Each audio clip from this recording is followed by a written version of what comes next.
The late summer air in Maine carries a salty bite as it sweeps across the porch of our rented beach house. I'm sitting there, legs crossed on a wicker chair, the faint creak of it blending with the distant crash of waves. It's September 2025, and the sun's dipping low, painting the sky in streaks of orange and pink.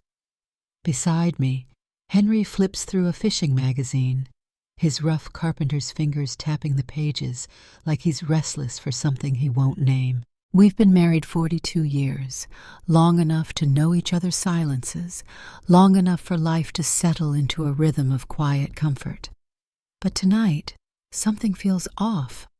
Not wrong, just different. I take a sip of my iced tea, the glass sweating against my palm, and let my gaze drift down the beach. That's when I see them, Chloe and Lucas. They're at a bonfire maybe 100 yards away, hosted by some mutual friend we met earlier in the week. The flames crackle and spit, casting shadows over their faces. She's laughing, her voice sharp and bright, cutting through the night like a bell. He's leaning back on a log, grinning at something she said, the firelight catching the edges of his jaw. They're younger, late 30s, I'd guess, and there's a spark to them, a kind of reckless energy we used to have decades ago. I can't look away. Look. And then I notice Henry staring too, his magazine forgotten, his eyes narrowed like he's trying to figure them out. They're having fun, I say, keeping my tone light, testing the water. Henry grunts, flipping a page he's not even reading. Young folks always do. I smirk, leaning closer, my elbow brushing his arm. You remember being that age? He doesn't answer right away. His eyes flicker to mine, and for a split second, I see something old and restless pass through them. Something that hasn't stirred in years. Long time ago, he mutters, but his voice is softer than usual, like he's remembering more than he'll say. I let it hang there, the sound of the waves filling the space between us. Down the beach, Chloe tosses her hair back, and Lucas hands her a drink, his fingers lingering on hers just a beat too long. They're magnetic, the kind of people who pull you in without trying. I don't know why, but my chest tightens watching them, like I'm jealous, or curious, or maybe both. Later that night, the bonfire's still going when Chloe wanders up our way. She's barefoot, a bottle of red wine dangling from one hand, her sundress swaying with every step. It's thin, clinging just enough to hint at the shape beneath, and I catch myself staring before I look away. Lucas trails behind her, hands in his pockets, his easy stride making the sand look like it's no effort at all. Thought you two might want some company, Chloe says, her voice smooth and teasing as she holds up the bottle. Or at least a drink. I smile, standing to grab a couple of glasses from the kitchen. We're not that boring yet. She laughs, stepping onto the porch like she owns it, and plops down across from Henry. Lucas shakes his hand, a firm grip, the kind that lingers, and I see Henry straighten up, like he's waking from a long nap. Chloe pours the wine, her eyes flicking between us, sharp and playful. You've got a nice spot here, she says. Quiet, cozy. Keeps us out of trouble, I reply, handing Henry his glass. His fingers brush mine as he takes it, and I feel a jolt, not big, just enough to notice. Lucas leans against the railing, sipping his drink, watching me over the rim. Bet you've seen some wild days, though, he says, his tone casual but probing. Henry chuckles, low and rough. More than we can count. Chloe leans forward, her elbows on her knees, her gaze locked on him. Oh, I'd love to hear those stories. Her voice is warm, inviting, and I see Henry's jaw twitch, like he's not sure whether to dodge or dive in. They stay for an hour talking about their travels, some road trip through the Carolinas, a stormy night in a tent, little details that paint them as free, untethered. When they finally head back to the bonfire, Chloe winks at me, quick and sly, and Lucas murmurs to Henry, "See you tomorrow." It's not a question. The porch is quiet again, just me and Henry and the hum of the ocean. I set my glass down, the clink loud in the stillness. "They're interesting," I say, watching his face. He nods, slow, his fingers tapping the armrest. "Yeah." I lean back, my voice dropping low, deliberate. "What if we did something wild, like we used to?" His hand freezes mid-tap. He looks at me, eyes searching mine, and for a moment I think he'll laugh it off. But he doesn't. His jaw tightens, and he exhales through his nose, sharp and heavy. "You serious?" I don't answer. I just hold his gaze, letting the question settle between us like the tide creeping up the shore. He doesn't say no, and that's enough for now. The next evening rolls in with a soft breeze off the ocean, the kind that carries the faintest chill as the sun dips below the horizon. I'm in the kitchen of our beach house, rinsing dishes from a simple supper, grilled fish and potatoes, nothing fancy. Henry's out on the porch again, nursing a beer, his silhouette framed against the darkening sky. I can tell he's restless tonight. His chair creaks more than usual, like he's shifting his weight, waiting for something. I feel it too. A hum under my skin, a pull I can't shake since Chloe and Lucas left last night. Then there's a knock at the door, sharp and unexpected. I dry my hands on a towel, glancing at Henry through the screen. He looks back at me, eyebrows raised, but he doesn't move. I open the door, and there they are, Chloe and Lucas, standing on the steps like they belong here. She's holding that same bottle of wine, half empty now, and he's got a grin that says he knows we won't turn them away. "Forgot to take this last night," Chloe says, lifting the bottle with a playful tilt of her head. Her hair's loose tonight, brushing her shoulders, and her tank top's just tight enough to catch my eye before I blink it away. "Thought we'd save you the trouble of returning it," Lucas adds, stepping past me into the living room without waiting for an invite. His voice is easy, but there's a confidence in it that makes my pulse tick up. I laugh, mostly to cover the flutter in my chest. "Well, come on in then." Henry stands as they enter, setting his beer down on the porch railing with a soft clink. He nods at Lucas, a silent acknowledgement, but his eyes linger on Chloe as she flops onto our couch, kicking her sandals off like she's been here 100 times. "Hope we're not interrupting," she says, though her tone suggests she doesn't care if they are. Her bare foot brushes my leg as I sit across from her, and I don't pull away. It's not accidental, and we both know it. "Nah," Henry mutters, easing into the armchair beside me. "Just winding down." His voice is gruff, but there's a crack in it, like he's holding something back. Lucas leans against the counter, sipping from a glass I didn't even see him pour. "You two seem so settled," Chloe says, her eyes flicking between us. "Ever miss the chaos?" I smile, brushing it off. We've had our fill over the years, but her gaze lingers, sharp and teasing, like she's daring me to say more. Henry shifts in his seat, his fingers flexing around the armrest. "We've had our share," he says, low and steady, but I catch the way his knee bounces once before he stills it. Lucas chuckles, leaning forward. "Bet you've got stories." His eyes lock on mine for a beat too long, and I feel a flush creep up my neck. I pour myself a glass of their wine to cover it, the liquid dark and bitter as it hits my tongue. "Oh, a few," I say, keeping my tone light. "But you two seem like you're still writing yours." Chloe grins, leaning back so her arm stretches along the couch, her fingers inches from Henry's shoulder. "We try," she says, then starts talking about some trip they took. A stormy night in a tent down in the Carolinas, rain hammering the canvas while they laughed and drank through it. Her voice paints the picture vivid enough I can almost hear the thunder, but it's the way she looks at Henry that tightens the air. Her hand brushes his arm mid-story, tracing a lazy pattern on his sleeve, and he doesn't pull away. I catch it. His jaw twitches, but he lets her linger. Across the room, Lucas watches me, his half-smile steady as he swirls his drink. His gaze drops to my neckline for a split second, then flicks back up, and my breath hitches. I don't know if Henry sees it, but I feel it, sharp and sudden, like a spark jumping a wire. They leave after a while, the wine bottle lighter than when they arrived. The house feels too quiet once they're gone, the hum of the fridge louder than it should be.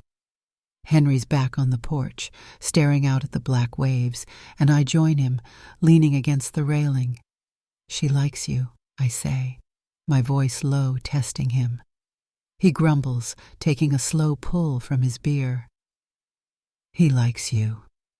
I smirk, letting the words settle. "Maybe." He doesn't argue, doesn't deny it either.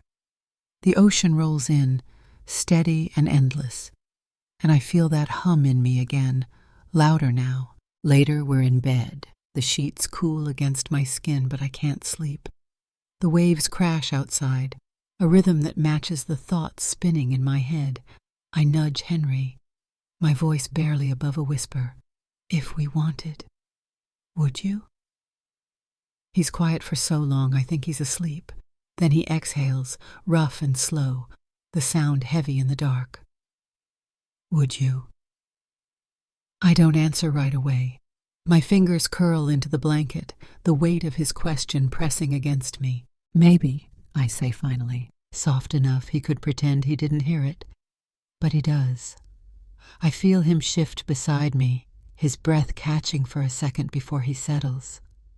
"Thought so," he murmurs, and there's something in his tone, half surprise, half relief, that keeps me awake long after he's drifted off. The seed's planted now, deep and quiet, and I know tomorrow's going to change things. I just don't know how much. The air in the beach house feels thicker tonight, like the humidity's clinging to every breath. It's the third night of our getaway, and I'm restless, pacing the living room in bare feet, the hardwood cool against my soles. Henry's on the couch, flipping a deck of cards between his fingers, a habit he picked up years ago when he needed to think. We haven't talked much since last night, since that quiet maybe slipped out of me in the dark. But it's there, hanging between us, heavy and unspoken. Then there's a knock. 3 quick raps, sharp against the stillness. My heart jumps, and I catch Henry's eye.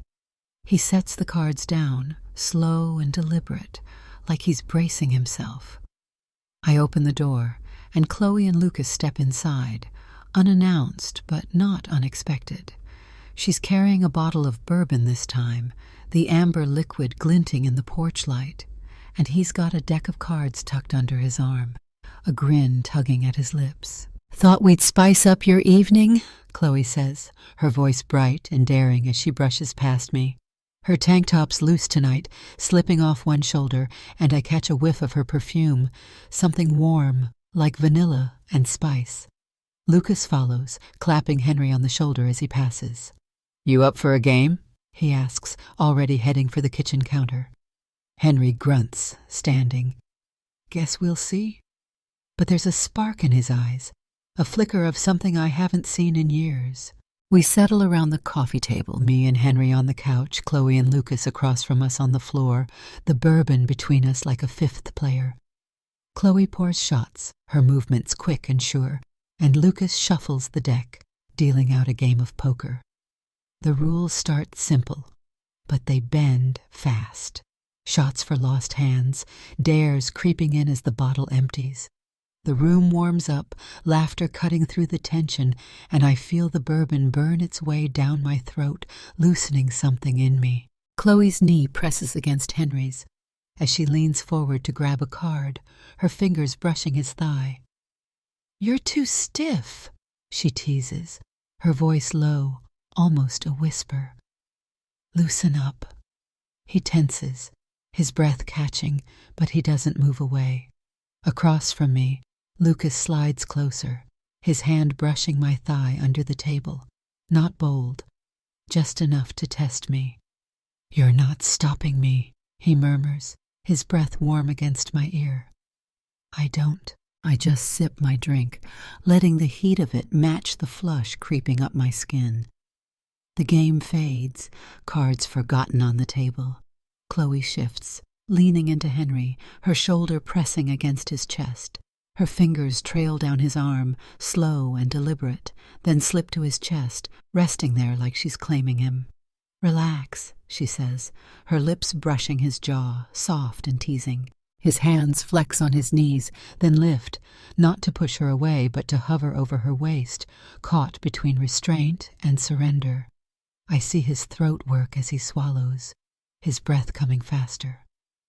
Beside me, Lucas moves, his hand firming on my thigh, tracing the curve of my hip through my skirt.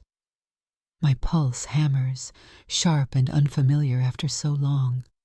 He pulls me closer, his chest warm against my side, and I feel his breath graze my neck, deep, measured, thick with something held back.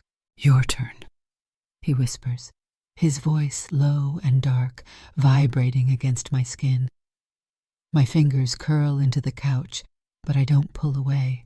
I tilt my head just enough to feel the heat of him, and his grip tightens, guiding me into the moment. The room shrinks, the air heavy with something electric. Across from me, Chloe's lips find Henry's, not rushed but slow, deliberate, like she's savoring it. He hesitates, then kisses her back, rough and unsteady, his hands settling on her waist, holding her there. I watch his head tip back, his breath hitching, and something twists in me, not jealousy, but a spark, hot and alive. Lucas shifts, his lips brushing my neck, soft but insistent, and my skin buzzes, every nerve waking up. It's not wild or messy, just a slow unraveling, a thread pulling loose after years of being wound tight. Then Chloe laughs, sharp and bright, breaking the spell. "Told you they'd play?" she says, pulling back from Henry with a smirk. Her eyes flick to me, then Lucas, and there's a glint in them. Triumph, maybe, or amusement. Henry exhales, sharp and shaky, his hands dropping to his sides like he's not sure what just happened. Lucas eases back, his touch lingering on my hip for a second longer before he lets go, his grin lazy but knowing.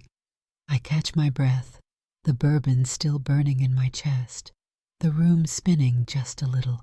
Henry looks at me, his eyes wide, searching, and I see the crack in his armor, the part of him that's been locked away for decades, split open in one reckless moment. "You okay?" he mutters, his voice rough, barely audible over the waves outside. I nod, my lips curving into a small, unsteady smile. "You?" He doesn't answer, just runs a hand through his hair, his fingers trembling slightly. Chloe stretches, cat-like, and stands, brushing her hands on her shorts. "That was fun," she says, casual as if we'd just finished a card game and nothing more. Lucas rises too, tossing the empty bourbon bottle onto the table with a soft clunk.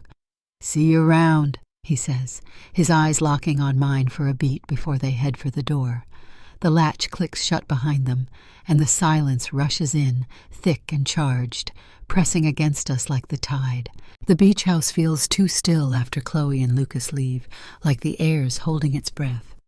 I'm on the couch, my legs tucked under me, the bourbon's warmth still lingering in my chest.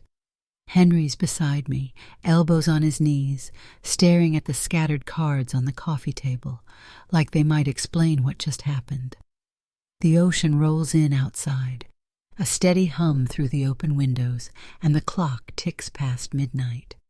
Neither of us moves, neither of us speaks, but I can feel it, the heat still prickling my skin where Lucas touched me, the echo of Chloe's laugh hanging in the room. I shift, pulling my cardigan tighter around me, and glance at Henry. His hands are trembling, just a little, as he rubs them together, rough carpenter's palms rasping in the quiet. "Was that okay?" I ask, my voice softer than I mean it to be, testing the water between us. He nods, slow, his eyes still on the table. "Was for me." He pauses, then looks up, his gaze locking on mine. "You?" I smile, unsteady but real, the kind that sneaks up after years of knowing someone inside out. "Yeah." My fingers twist into the hem of my skirt, and I feel a shiver. Not from the cold, but from something waking up inside me, something I thought we'd buried long ago. We don't talk details. We don't need to. We just sit there, the space between us smaller than it's been in decades, like we've stumbled onto a new shore without meaning to. The bourbon bottle sits empty on the table, the cards a mess around it. Aces and hearts tangled together, a fitting mess for the night. I lean back, letting my head rest against the couch, and listen to the waves. They're louder now, crashing harder against the rocks, and I wonder if they're washing away whatever lines we crossed tonight, or if they're just marking them deeper. Henry exhales, long and rough, and I see the tension ease out of his shoulders, his hands finally still. Morning comes slow, the sky turning gray before pink outside the windows. I'm up early, brewing coffee, the bitter smell filling the kitchen. Henry's still asleep, sprawled across the bed like he hasn't slept that deep in years. I step onto the porch, the boards cool under my feet, and that's when I see it. A folded piece of paper tucked under the mat, the edges damp from the dew. My stomach flips as I pick it up, unfolding it with careful fingers. "Thanks for the fun, C&L," it reads, scrawled in Chloe's sharp handwriting. Tucked inside is a photo, grainy but clear, a shot of me and Henry laughing at the bonfire that first night, our heads tilted close, the firelight catching our faces. I don't remember anyone taking it. My breath catches, realization sinking in slow and heavy. They'd planned this, watched us, waited, pulled us in step by step. The wink, the wine, the bourbon. It wasn't chance. It was a game, and we'd played right into it. I stand there, the photo trembling in my hand, the ocean stretching endless beyond the dunes. Part of me wants to be mad, to crumple it up and toss it into the wind. But I don't. I fold it back into the note and slip it into my pocket, a quiet smile tugging at my lips.